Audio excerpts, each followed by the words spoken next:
अकोला जिल्ह्यातील अकोट तालुक्यातील पठार नदीला पूर आल्याने तात्पुरता तयार करण्यात आलेला पर्यायी रस्ता पाण्याखाली गेलाय। पर्यायी पूल पूर्ण पाण्यात गेल्याने नागरिकांना मध्यरात्रीपासूनच ये जा करण्याचा मार्ग बंद पडलाय। काही नागरिक जीव मुठीत घेऊन पुराच्या पाण्यात येण्याचा प्रयत्न करत आहेत। या पुरामुळे पानोरी या गावाचा संपर्क मध्यरात्रीपासून तुटलाय। अकोला या जिल्ह्यातील अकोट, तेल्हारा, बाळापूर पूर परिस्थिती या ठिकाणी निर्माण झाली आहे। जोरदार पावसाने शेतकऱ्यांमध्ये समाधान असून पेरणीची लगबग सुरू झालेली आहे।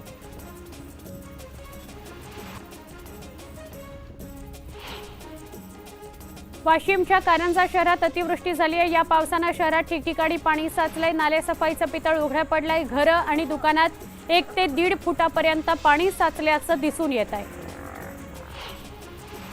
2 दिवसांच्या विश्रांतीनंतर शहापूरमध्ये सोसाट्याच्या वाऱ्यासह मुसळधार पाऊस झाला। या पावसाने नदी नाले तुडुंब भरून वाहू लागले। पिंपरी चिंचवड शहरात जोरदार पाऊस सुरू आहे। अशातच दिघी परिसरातील डोंगरावर वीज कोसळली आहे। दरम्यान वीज कोसळतानाचा व्हिडिओ व्हायरल झालाय। पिंपरी चिंचवडमध्ये आठवड्याभराच्या विश्रांतीनंतर पावसाने हजेरी लावली। शहरभरात मुसळधार पाऊस झाला। अनेक सखल भागात पाणी साचलं। वर्षा पर्यटनाकरता प्रसिद्ध आणि सर्वात सुरक्षित असा सिंधुदुर्गातील सावडाव धबधबा प्रवाहित झाला। रविवार असल्याने अनेक पर्यटकांनी इथं हजेरी लावली। या धबधब्याचं सौंदर्य ड्रोन कॅमेऱ्यात कैद झालं। नवी मुंबईतली वर्षा पर्यटन स्थळं बंद करण्यात आली आहेत। त्यामुळे पर्यटकांचा हिरमोड झाला। अनेक वेळा सूचना करूनही पर्यटक योग्य ती काळजी घेत नाहीत। त्यांचा अतिउत्साह नडतो आणि एखादी दुर्घटना होते। हे टाळण्याकरता पोलिसांनी हा निर्णय घेतलाय। नंदुरबार तालुक्यात दमदार पावसाने हजेरी लावल्यानंतर शहरातील अनेक कृषी सेवा केंद्रांवर शेतकऱ्यांची बियाणी खरेदीची लगबग दिसून आली। गेल्या अनेक दिवसांपासून शेतीची मशागत करून ठेवल्याने शेतकरी आता पेरणीच्या तयारीला लागलेले आहेत। छत्रपती संभाजीनगर शहरात जोरदार पावसाला सुरुवात झाली आहे। जिल्ह्यातील ग्रामीण भागातही ठिकठिकाणी पावसाने हजेरी लावली आहे। त्यामुळे पेरण्यांची कामे आता सुरू होणार असल्याने शेतकऱ्यांची लगबग वाढली आहे। पर्यटकांचं आकर्षण असलेला आंबोलीचा मुख्य धबधबा प्रवाहित झाल्यानंतर आज आंबोलीतील मुख्य धबधब्यासह इतर छोट्या धबधब्यांवर मोठी गर्दी बघायला मिळाली। पाऊस गायब झाला असला तरी यावर्षीच्या वर्षा पर्यटनाला सुरुवात झालेली आहे। अरुणाचल प्रदेशच्या इटानगरमध्ये ढगफुटी सदृश्य पाऊस झाला। तसंच शहरातील अनेक भागात मुसळधार पावसामुळे पाणी साचलंय। त्यामुळे घरांचं आणि वाहनांचं मोठं नुकसान झालंय, तर काही भूस्खलनाच्या घटना सुद्धा घडलेल्या आहेत।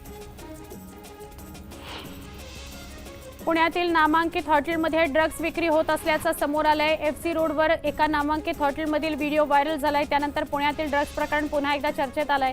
व्हिडिओमध्ये मुलं नशा करत असल्याचं दिसतंय। विरोधकांनी या प्रकरणावरून पुन्हा एकदा सरकारला धारेवर धरलं। ड्रग्ज प्रकरणी कठोर कारवाई करण्यात येईल असं आश्वासन मुख्यमंत्री एकनाथ शिंदेंनी दिलंय। ड्रग्ज पुरवठादारांची पाळंमुळं शोधून काढू, ड्रग्ज मुक्त महाराष्ट्र करू असं ते म्हणाले। गेल्या 8 ते 9 महिन्यांपासून पुण्यातल्या ड्रग्ज प्रकरणावर सातत्याने भूमिका मांडत असून सातत्याने शंभूराज देसाई आणि गृहमंत्र्यांना जाब विचारत असल्याचं सुषमा अंधारे म्हणाल्या। हप्ता भरपूर मिळाला की तरुणांच्या जीवाशीही खेळणार का असा सवाल त्यांनी शंभूराज देसाईंना केलाय। पुण्यातील ड्रग्ज प्रकरणी शंभूराज देसाईंनी राजीनामा द्यावा, तसंच एक्साईज अधिकारी राजपूत यांचं निलंबन व्हावं अशी मागणी त्यांनी केली। पुण्यातील एका नामांकित हॉटेलमध्ये ड्रग्जची विक्री होत असल्याचा व्हिडिओ व्हायरल झाल्यानंतर विरोधी पक्षनेते अंबादास दानवे यांनी राज्य सरकारवर पुन्हा हल्लाबोल केलाय। पुणे हा ड्रग्जचा मोठा अड्डा बनला असून राजरोसपणे ड्रग्जची विक्री होत आहे। राज्य सरकार झोपलेलं असून त्याला जागा करण्याची वेळ आली असं समोर येत आहे। वरळीत राजकीय चिखल झालाय। या चिखलात फुटबॉल खेळायला मजा येणार आहे। दरम्यान कितीही चिखल झाला तरी कमळ काही फुलणार नाही असं आदित्य ठाकरे म्हणाले आणि त्यांनी भाजपला टोला लगावला। त्याचबरोबर कितीही रोड शो घेतले तरी त्याचा फायदा आम्हालाच होईल असं देखील आदित्य ठाकरे म्हणाले। वरळीतल्या जांभोरी मैदानात पार पडलेल्या युवा चषक फुटबॉल स्पर्धेत त्यांनी ही टोलेबाजी केली। आदित्य ठाकरे घाबरून वरळीतून उभं न राहता दुसरा मतदारसंघ शोधतील असं म्हणत श्रीकांत शिंदेंनी टोला लगावला। कल्याणच्या अत्रे रंगमंदिरामध्ये तिसऱ्यांदा विजय झाल्यामुळे श्रीकांत शिंदेंचा सत्कार करण्याकरता राष्ट्रवादी काँग्रेसने एका कार्यक्रमाचं आयोजन केलं होतं। त्या कार्यक्रमाला उपस्थित असलेल्या श्रीकांत शिंदेंनी ही टीका केली। मनसे अध्यक्ष राज ठाकरे यांनी चेंबूरमध्ये डोळ्यांच्या रुग्णालयाचं उद्घाटन केलं। यावेळी बोलताना त्यांनी जोरदार फटकेबाजी केली। इथली अत्याधुनिक यंत्रणा पाहून मी थक्क झालोय। राज्यात अनेकांचे डोळे उघडण्याची गरज आहे, तसं काही यंत्र आहे का, असा खोचक सवाल त्यांनी यावेळी केला। मुख्यमंत्री एकनाथ शिंदे यांनी शिक्षक मतदारसंघाचे उमेदवार किशोर दराडे यांच्याकरता नाशिक, जळगाव, अहमदनगरमध्ये बैठका घेतल्या। मात्र जळगाव इथल्या सभेनंतर शिक्षकांना पैसे वाटप केल्याचा गंभीर आरोप ठाकरे गटाच्या नेत्या सुषमा अंधारे यांनी केलाय। एका अपक्ष उमेदवारानं पैसे वाटपाचा व्हिडिओ मला दिल्याचं स्पष्टीकरण त्यांनी दिलं। या विरोधात कायदेशीर तक्रार देणार असून मुख्यमंत्र्यांनी स्पष्टीकरण द्यावं अशी मागणी त्यांनी यावेळी केली। मुख्यमंत्र्यांच्या सभेत पैसे वाटण्याच्या सुषमा अंधारे यांच्या आरोपाचा आमदार किशोर दराडे यांनी जोरदार समाचार घेतला।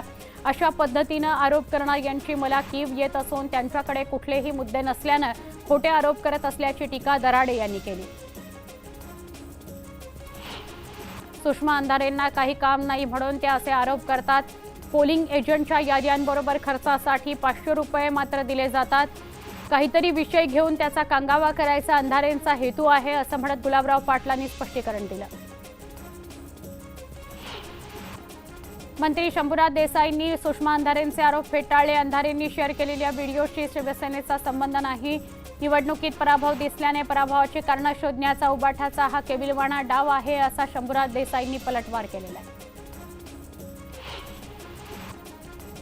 तुम्ही जर शिक्षकांच्या मागण्या पूर्ण केल्या तर ते तुमचे गुलाम बनून राहतील, असं वक्तव्य किशोर दराडे यांनी मुख्यमंत्र्यांसोबतच्या बैठकीत केलं।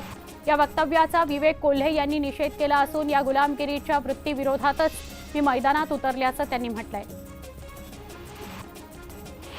उद्धव ठाकरेंच्या शिवसेनेचं मुखपत्र असलेल्या सामना कार्यालयाच्या बाहेर आमदार नितेश राणेंच्या समर्थकांनी बॅनरबाजी केली। ही बॅनरबाजी करत खासदार संजय राऊतांना डिवचण्याचा प्रयत्न करण्यात आला।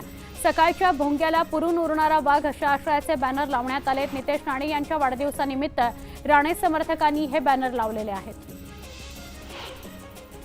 केंद्रात सरकार आमचे, जागा आमच्या जास्त आहेत। पंतप्रधान नरेंद्र मोदी पण आनंद काँग्रेसवाले साजरा करत असल्याचा टोला रावसाहेब दानवेंनी विरोधकांना लगावला। राज्यात आमचं 3 पक्षांचं सरकार असून कुणालाही जा म्हणणार नाही, असं त्यांनी स्पष्ट केलं। तुम्हाला ब्रँड पाहिजे का ब्रँडी विकणारे, असं म्हणत सचिन अहिर यांनी शेकाप आमदार श्याम सुंदर शिंदे यांच्यावर टीका केली आहे। लोहा कंधार विधानसभा एकनाथ पवार लढणार असल्याचं त्यांनी जाहीर केलं। त्यामुळे मवियाचे घटक पक्ष असलेल्या शेकाप आणि उबाठा गटात तेढ निर्माण होण्याची चिन्ह आहेत। तेलंगणा सरकारनं 34,000 कोटींची कर्जमाफी केली आहे। राज्यात देखील 2दा कर्जमाफी करण्यात आली, मात्र अनेक जण वंचित राहिले आहेत। आता जर राज्य सरकार कर्जमाफी करणार असेल तर कुणीही वंचित राहणार नाही, याची काळजी घ्यावी, असं आवाहन किसान सभेचे अजित नवले यांनी केलंय। काळाराम मंदिर पत्रक वाटण्याच्या प्रकरणामध्ये गृहमंत्री देवेंद्र फडणवीसांनी मोठा खुलासा केलाय। पत्र वाटणाऱ्याला पोलिसांनी अटक केली असून पूर्व मनस्यातून हे पत्र छापल्याचं गृहमंत्र्यांनी म्हटलंय। दुसरीकडे फडणवीसांनी पत्र व्हायरल करणाऱ्या नेत्यांवरही निशाणा साधलाय। शहानिशा न करता ट्विट करणाऱ्यांवर त्यांनी टीका केली आहे। नांदेडमधील भाजपच्या चिंतन बैठकीत पुन्हा राडा झाला। लोकसभा निवडणुकीतील पराभवावर चर्चा करण्याकरता आयोजित केलेल्या चिंतन बैठकीमध्ये पदाधिकाऱ्यांमध्ये शाब्दिक वार प्रतिवार झाले। राधाकृष्ण विखे पाटील यांच्या समोरच हा वाद झाला।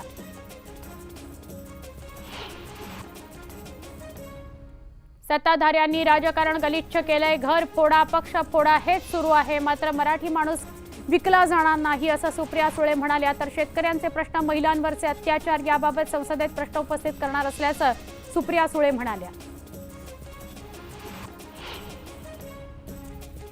राज्यातील हिट अँड रन प्रकरण, पोर्श अपघात प्रकरण भयानक आहे। अपघातांची पारदर्शकपणे चौकशी झाली पाहिजे, अशी मागणी सुप्रिया सुळेंनी केली। आम्ही वर्दीचा मान सन्मान करतो, पण आता राज्यात वर्दीचा धाक उरलेला दिसत नाही। राज्याचं गृह मंत्रालय अपयशी ठरलंय, अशी टीका सुप्रिया सुळेंनी केली। राष्ट्रवादी काँग्रेसचे नेते किसन जोरवेकर यांनी महाविकास आघाडीच्या धरणं आंदोलनाप्रसंगी आमदार मंगेश चव्हाण यांच्यावर गोळ्या झाडून त्यांना संपवू असं वक्तव्य केलं। पोलीस स्टेशनसमोर गोळ्या झाडू अशी धमकी दिल्याप्रकरणी जोरवेकरांना अटक करण्याकरता चव्हाणांचे कार्यकर्ते गृहमंत्री फडणवीसांना विनंती करणार आहेत। मंगेश चव्हाण यांना जीवे मारण्याची धमकी दिल्याप्रकरणी गिरीश महाजनांनी प्रतिक्रिया दिली। व्यासपीठावर बसून नेत्याने जीवे मारण्याची धमकी देणं अत्यंत गंभीर आहे। गृहमंत्री देवेंद्र फडणवीस यांच्याशी चर्चा करून या प्रकरणी कठोर कारवाई करण्याची मागणी करणार असल्याचं महाजन म्हणाले।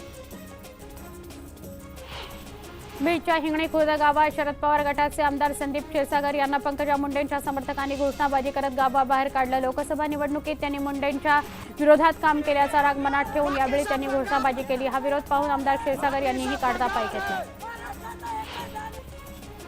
ठाकरे गटाचे खासदार ओमराजे निंबाळकर आणि आमदार कैलास पाटील यांनी शरद पवारांची भेट घेतली। लोकसभेतील विजयानंतर शरद पवारांची ही भेट झाली। यशोमती ठाकूर बळवंत वानखेडेंना टेबलवर बसवतात। हा वानखेडेंचाच नाही तर मागासवर्गीय जनतेचा अपमान असल्याची टीका अनिल बोंडेंनी केली। बळवंत यांना यशोमतींच्या कचाट्यातून सोडवू असं वक्तव्य त्यांनी केलं। मराठा आणि ओबीसी समाज आरक्षणाबाबत सरकारी स्तरावर चर्चा सुरू असून लवकरच मार्ग निघेल असा विश्वास महसूल मंत्री राधाकृष्ण विखे पाटलांनी व्यक्त केला। आरक्षणाचं आंदोलन आता भरकटत चाललं असल्याची टीका त्यांनी केली। ओबीसी आरक्षणाकरता लढणाऱ्या लक्ष्मण हाकेंना समर्थन देण्याकरता पालघरमधील ओबीसी बांधव पुढचा महिनाभर एकदिवसीय लाक्षणिक साखळी उपोषण करणारे जरांगेंच्या सगळे सोयरे मागणीच्या दबावाखाली येऊन सरकारनं अध्यादेश काढू नये तसंच मराठ्यांना वेगळं आरक्षण द्यावं या मागणीकरता हे आंदोलन करण्यात येत आहे। सांगोला तालुक्यातील अनकढाळ या टोलनाका इथल्या राष्ट्रीय महामार्ग क्रमांक 166 वर ओबीसी बांधवांनी रास्ता रोको केला। ओबीसी आरक्षणाकरता उपोषण करणाऱ्या लक्ष्मण हाकेंना पाठिंबा दर्शवण्यासाठी हे आंदोलन करण्यात आलं। या प्रकरणी 27 आंदोलकांवर गुन्हा दाखल करण्यात आला आहे। 10 जुलैला मनोज जरांगे यांच्या नेतृत्वात धाराशिवमध्ये शांतता रॅली निघणारे मनोज जरांगे यांच्या मागण्या मान्य न असतील तरच रॅलीत सहभागी व्हा अशी अट लोकप्रतिनिधींना घालण्यात आलेली आहे। बार्शी इथं सकल मराठा समाजाकडून धाराशिवचे खासदार ओमराजे निंबाळकर आणि संजय राऊत यांच्या विरोधात जोडे मारो आंदोलन करण्यात आलं। या नेत्यांनी ओबीसी प्रवर्गात मराठा समाजाला समाविष्ट करण्याबाबत बेताल वक्तव्य करून या मागणीला बाधा आणण्याचा प्रयत्न केल्याचा आरोप करत हे आंदोलन करण्यात आलं।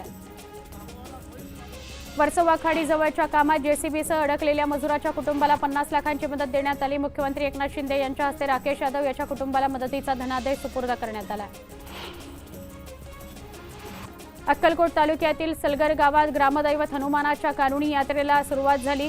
शेकडो वर्षाची परंपरा असलेल्या या यात्रेला राज्यासह कर्नाटकातून भाविक हजेरी लावतात।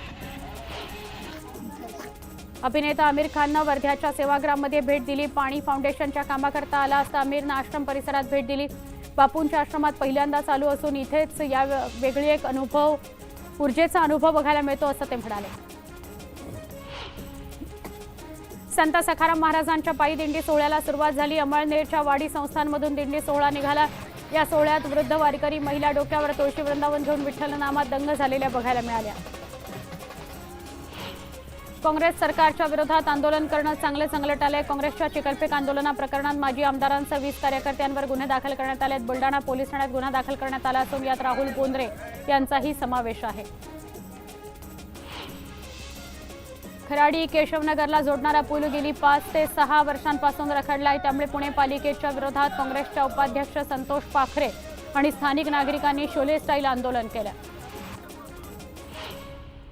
डोंबिवलीच्या खोडी पलावा या भागातील हाय प्रोफाईल सोसायटीत जेवणाचं पार्सल घेऊन गेलेल्या हॉटेल चालकांचा सुरक्षा रक्षक आणि त्याच्या साथीदारांनी मारहाण केल्याचा प्रकार समोर आलाय।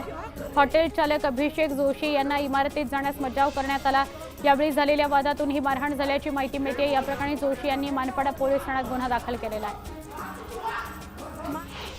बुलडाणा ते अजिंठा महामार्गावरील मठच्या जंगलामध्ये अज्ञात वाहनातून धोकादायक केमिकलचे 10 ते 12 ड्रम फेकल्याचं समोर आलं। यापैकी 3 ते 4 ड्रम फुटून त्यातील केमिकलची गळती झाल्याचं दिसून येत आहे। त्यामुळे परिसरातील लहान मोठी सगळीच झाडं करपून गेली आहेत तर 2 ते 3 किलोमीटर परिसरात दुर्गंधी पसरली असून डोळ्यात आणि त्वचेला जळजळ होते। वनविभाग आणि पोलिसांकडून अधिक तपास केला जातोय।